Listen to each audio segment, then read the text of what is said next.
So MrBallen has created a video that we both already know what's going to happen. Story, yep. We know this story because it's a local story. A local legend. I have thought about doing an original video about this, but I never did.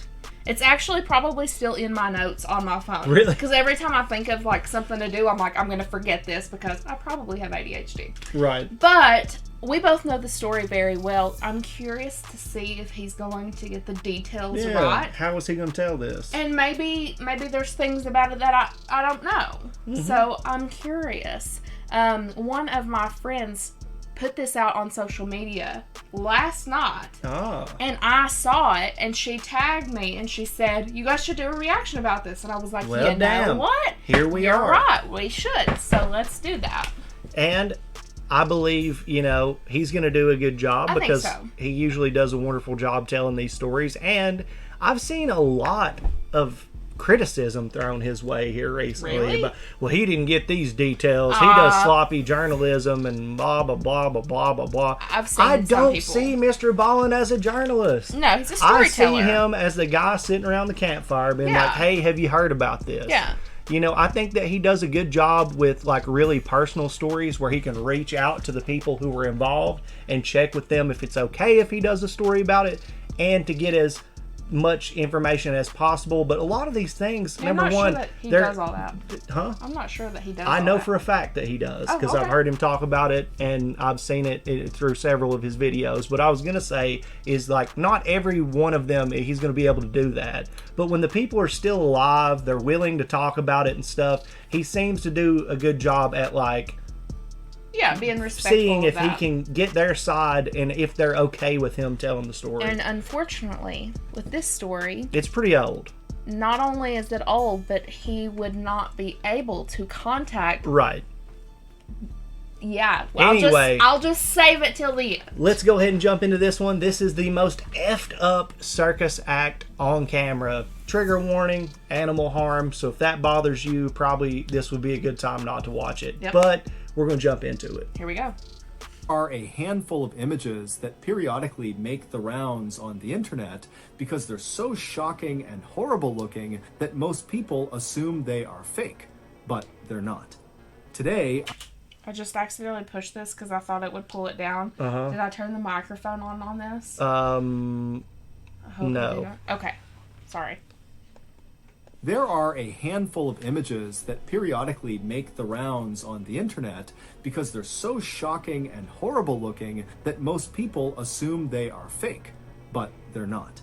Today, I'm going to tell you a wild story that is the background to one of those photos. And then at the end, I will show you this totally bizarre and shocking photo. But before we get into that story, he's not just going to show it. Serious, delivered in story format. Okay. Then you've come to the right place because that's all we do, and we upload once a week. So if that's of interest to you, please wire the like button's bedroom lights to turn on every time the like button gets in bed. Also, please subscribe to our channel and turn on all notifications so you don't miss any of our weekly uploads. Okay, let's get into today's story.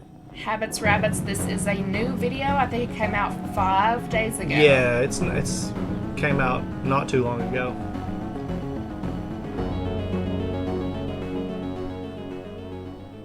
On September 12th, 1916, residents of the little mining town called Kingsport, Tennessee, left their homes and packed the main street. Because on this day, a traveling circus called Sparks' World Famous Shows was coming to town. The performers in this traveling circus were going to put on a big parade and then end it with a traditional circus act. This was going to be the most exciting and biggest event that had ever happened in Kingsport. Kingsport was not an affluent place. Most people lived in tents instead of homes, and many of the roads were mud. And so they were really desperate for something fun and exciting to happen. By around noon, all the residents who were lining the main street began hearing the sound of music off in the distance. And then from around the corner came clowns who were banging cymbals and blowing on kazoos. And then there were acrobats and dogs painted different colors. And there were men juggling and walking on stilts and walking upside down. There were horses and lions and trained sea lions. I mean, this Tents parade and mud was roads. a total spectacle. I don't know. And the residents of Kingsport loved it. They were screaming and cheering with excitement. But the most exciting part of this parade were the elephants. There were 5 of them, and they were at the front of the parade, and they each had their trunks wrapped around the other elephant's tail. So they were walking in a line. And the elephant at the very front of these 5 elephants was very clearly the star of the show. Her name was Mary, and the owner of the circus, whose name was Charlie Sparks, advertised Mary as being the largest living land animal on Earth. She weighed more than 5 tons, which is 10,000 pounds, and Charlie had had her since she was a baby, and he had taught her many tricks. She could stand on her head, she could play 25 songs on a trumpet, and she could throw a baseball. God. Charlie loved Mary like she was his child, and Charlie knew that Mary was really his ticket to real success. At this time in America, there were lots of other traveling circuses that Charlie had to compete with, and generally speaking, Charlie's circus was on the smaller side. And so this was frustrating for Charlie because he was always trying to find new ways to grow his circus and make it more fun and enjoyable, but a lot of his efforts didn't really work out. However, he at least had Mary, who always seemed to draw a crowd. And when Mary walked down Main Street of Kingsport, everybody was totally amazed by her, and they were totally jealous of the man on her back who got to ride her.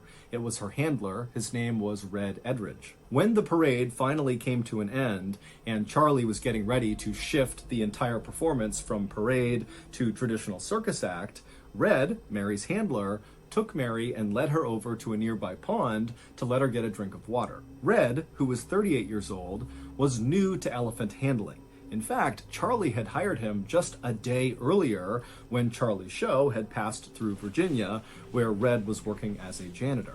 Animal handlers in Charlie's show know this man? were all trained to treat the animals gently, especially Mary. But Red was a grouchy person who was a very skinny guy with bright red hair, and he had been teased for much of his life, which had kind of made him a mean person. And so as he and Mary are walking over to this pond, Mary saw a watermelon on the ground and stopped to eat it. And as she was doing this, Red noticed there was a group of people kind of forming up around them, just kind of amazed by Mary. And they were noticing that Red was trying to get Mary to go to the pond to get her drink of water, and she wasn't listening. She was focused on the watermelon. And so Red very likely started to feel insecure, that they would think he wasn't in control of the animal. So he got mad, and he took his metal prod and he jabbed it into the side of Mary's head, right behind her ear, breaking her skin. Now, Mary was a very gentle creature, but over the past 24 hours that Red had been her new handler, he had been cruel like this. And so when he poked her with that prod, it was like Mary snapped. Mary dropped the watermelon, turned to face Red, and Red, he's startled by this and just kind of stares up at Mary, wondering what's going on. And Mary would wrap up Red in her long trunk and throw him into a nearby drink stand. At this point, the crowd of children and other people from Kingsport who were watching Mary started to scream and run away. And Mary, she was not done with Red, who was now groaning and rolling over onto his back. Mary walked over to Red, and then she got up on her hind legs and came crashing down directly, all 10,000 pounds of her, onto Red's skull, As killing she him should. instantly. Charlie heard all this commotion over near the pond, and he ran over and he found Mary looking totally terrified, and so he began to comfort her, and then he noticed on the ground next to her was Red's mangled body. And around this time, the townspeople who had run in fear had now come back, and they saw what Mary had done. And instead of being scared of Mary, all these townspeople got angry and began screaming at Mary the elephant, "Murderer! Murderer!"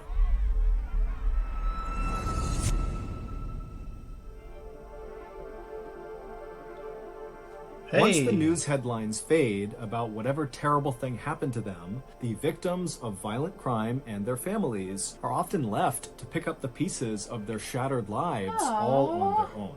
This is why we started the MrBallen Foundation. It is a registered 501c3 charity whose sole purpose is to help these forgotten people. However, we can't do it alone. Since last year, with your help, we were able to raise and give away to victims of violent crime and their families nearly $500,000. Wow. And this year alone, our studio, Ballen Studios, is going to donate $1 million. And to be clear, the MrBallen Foundation does not make a profit. Zero. Meaning 100% of your donations to the foundation go to the cause. Not to overhead, not to salaries, nothing. It's just the cause. So if you're looking for a highly transparent, very active charity that is just trying to do the thing we say we do to support victims of violent crime and their families, then look no further than the MrBallen Foundation. To make a donation, simply go to mrballen.foundation and click on donate. Again, that's MrBallen. That's cool as shit that he's doing so that. Awesome. Because that's what I always bitch about with this stuff. Nobody ever helps those people. This was, of course, a worst-case scenario for Charlie, just from a business perspective, because Mary was the star of his show, and she had just very publicly killed her handler. In the hours after Red's death, news of murderous Mary began spreading around town and to other towns nearby, and before long there was a mob of people trying to kill Mary who had to be held back, and then also the sheriff of Kingsport at some point came up to Mary and fired his gun at her, but Mary was so big and her skin was so tough, the bullets did not penetrate. Also, within hours of Red being killed, the town that Charlie and his circus were supposed to go to next sent word that they were not allowed to come if Mary was going to be with them. Charlie knew that at this point, even though Mary had been the star of his show, that if he didn't get rid of her, he would be out of business. He'd be financially ruined. However, he loved Mary. She was his oldest and most loyal partner, and he couldn't imagine giving her up. But Charlie was also very ambitious, and he had a whole crew of people in his circus that depended on doing these shows to make a living. And so, on the night of Red's death, Charlie would lay awake all night just thinking about what he was going to do. And by early the next morning, Charlie had come up with a plan. Charlie ordered his entire circus to pack up and get back on the train. They were going to head to the next town called Irwin. And Charlie said, once they got there, they would put on a show that no one in the world had ever seen before. Sparks' world-famous shows arrived in Irwin at about 10 a.m. that day, and immediately all the performers began setting up for this big show, which again would start with a parade, followed by a circus act, and then a grand finale. Now, Irwin was already packed by the time the circus actually arrived, because news of what Charlie had planned for this grand finale had reached Irwin and the surrounding towns, and so everybody had flooded this town to see it. At midday, Charlie's team was ready, and they began the parade, but Mary was not a part of the parade. Instead, she was chained up inside of the main circus area where the circus act would take place after the parade ended. And when the parade ended, it put on the circus act right around Mary, but Mary was not unchained. She was left in the middle of the circus, just kind of standing there, not sure what to do. She kind of swayed around with the music and trumpeted a few times, but she was confused and no one really knew what she was doing there. And then finally, the main circus act came to an end,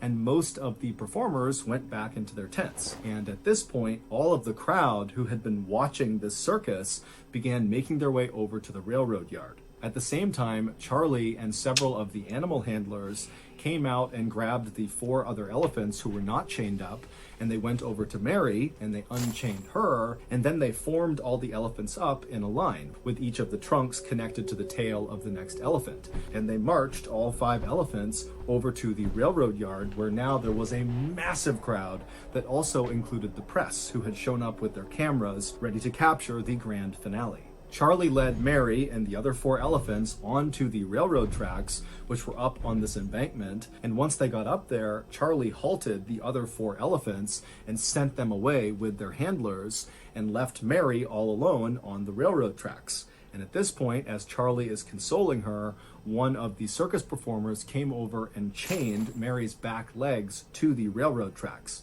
Now, Mary was extremely well trained, and Charlie is right there comforting her. And so even though she was nervous as she was getting chained up, she didn't try to fight it. And as this was happening, a railroad worker climbed into a machine called a derrick, which is basically a big crane that's able to lift heavy things like lumber off of the railroad cars. And so this worker hops in the derrick, which is on tracks, and he brought it over right behind Mary.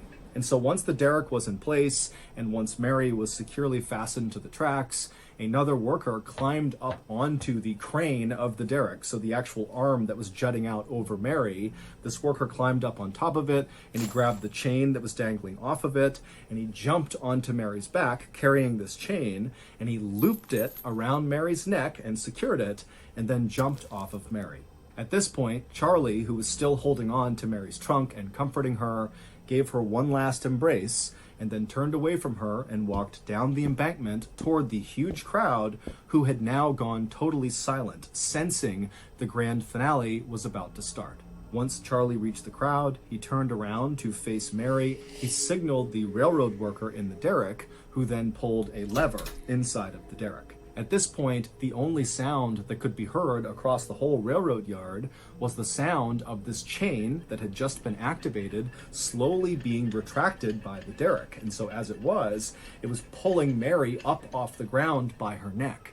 And so as it tightened around Mary's neck, and she realized she couldn't go anywhere because she's anchored to the tracks by her back legs, she began to panic, and she kept looking over at Charlie and trumpeting, trying to get someone to help her. But no help came, and eventually the derrick tightened so much that it lifted Mary's front legs off the ground, and her back legs were still on the ground. And so with one last look over at Charlie, she let out a trumpeting call, and then her back legs left the ground, and she went silent, and she was hung there until she died. Mary's public execution was Charlie's big grand finale to this show. He had killed off this murderous elephant in an effort to appease the masses and save his circus business. And it did work. His circus continued to grow for a number of years. I mean, lots of people were interested in coming to see whatever he was doing because of the infamy around Mary. But after killing Mary, Charlie was never the same. He would actually retire early and then die in 1944. Today, Erwin, Tennessee is still known as the town that hung the elephant. So that's gonna do it. I didn't think I was gonna get emotional in that because, like, I already knew what happened, you know? Yeah, when he mentioned the rail yard, I was just like... So, number one, I thought that happened in Kingsport, Tennessee. No, it happened in Erwin. I didn't know it happened in Erwin. And number two, I thought that everyone knew that that was going down. Can you imagine taking your fucking 4-year-old kid and being like, we're going to the circus? They knew. No, they knew that was a grand finale. They didn't know what the grand finale was, it seems. I find it highly illogical. There's no way. That, remember, because he said he had a solution for this, and that's why he was going to continue to the next town. I would be interested. In that time period, it is easily believable that people would be hardened to the point of, let's see this go down because that thing killed somebody. Fuck that thing. Like, that's, like, if that was that would me, not be beyond my understanding. I would be finding that spear and taking it to the person who let that happen. Like, okay. I don't care. No, I mean, I get it, but, like, at the same time, these people, I understand. It's a different time, and I'm not saying it's acceptable by any stretch of the imagination, and I think that a lot of them probably didn't know that this had happened. Like, MrBallen's telling this story from different perspectives, and a lot of the perspective was from the animal, you know, getting fed up with this mean handler. Yeah. How many of them had the backstory of the handler being mean? And they may have just been like, this thing freaked out and killed this guy. And also, how could the owner just love this animal, this elephant so much, and then let just random Joe Schmo? Fuck that guy. Fuck that There's guy. a lot.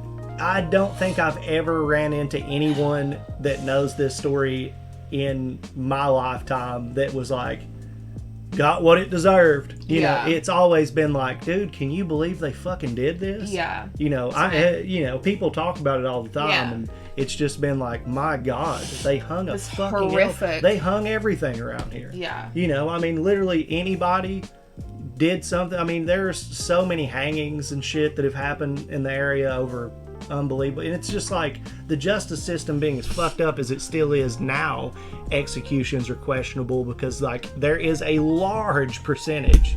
It's not some minute number, but tons of innocent people get executed. How many elephants have been executed in that fashion though? Oh, probably maybe maybe that's the only one ever. But it's just like, you know, the brutality of the times, the hysteria that had to have been going on because of a person being killed by one of these circus animals. And witnessing that. I mean, that would be horrific too. Yeah. And do you think that they're going to be like, well, what did he do to her? They were just like, oh my God, that animal just killed somebody. So, I mean, it's a grim, harsh reminder of mass hysteria. You know, we jump to conclusions and react without knowing the facts of the situation. Context matters. I just think that it's insane that he was like, I need to like fix my business, so you know what I'm gonna do, I'm gonna take my most loved, prized possession. But you've got to think what they were doing to people. Like, child labor is not far removed from this time. You know what I'm saying? It's not the treatment. The civil rights movement hadn't happened yet. I don't even know when 1916. When were women able to vote? 1920. So I mean, this is pre that. Am I right? I think I'm pretty sure that's right. I mean, you've got to think, man. This is a pretty brutal time period. It's pretty brutal. And that's a grand display of the brutality of the times. We're not much better now. You know, look at Tiger King is just that Doc Ansel or something like that. Yeah. He just got, fucked over. Well, what he deserved. No, he didn't get fucked over. Yeah. He just got fucked up here recently. I mean, it just sucks. A lot of people are shitty. You know, much more. You weren't getting put on blast for being shitty very much back then. You know, I'm sure there a lot of people were like, fuck that thing. You know, I mean, it's just people like elephants aren't for captivity, y'all. Let's be real. They're too smart. Yeah. There's a lot that goes into whales and elephants and all these creatures that are just highly intelligent and just not meant. Now, if they're injured and it's a rehabilitation type thing, it is what it is. Agreed. But a lot of these spectacle type situations, that's what I like about Bays Mountain, which is also in Kingsport. The animals that they have there are rehab animals, especially when we went to the raptor exhibit, where they had all the different little owls that couldn't fly. Owls, the birds, they were hurt. And they help populate, I'm pretty sure the wolves are to make sure that there's a continuous they keep up the population and stuff. So when you're talking about conservation and rehabilitation efforts and things like that, obviously that's badass, but shit Fuck like SeaWorld. Shit like this is just I mean, I remember going to the circus and there being elephants there. I've never been to the circus. You've never been to the circus? Hell no, I've never had any interest in it. Yeah, I was young, but I went to the circus and there were elephants and you could even maybe give them carrots or something. I mean, as bad as it is,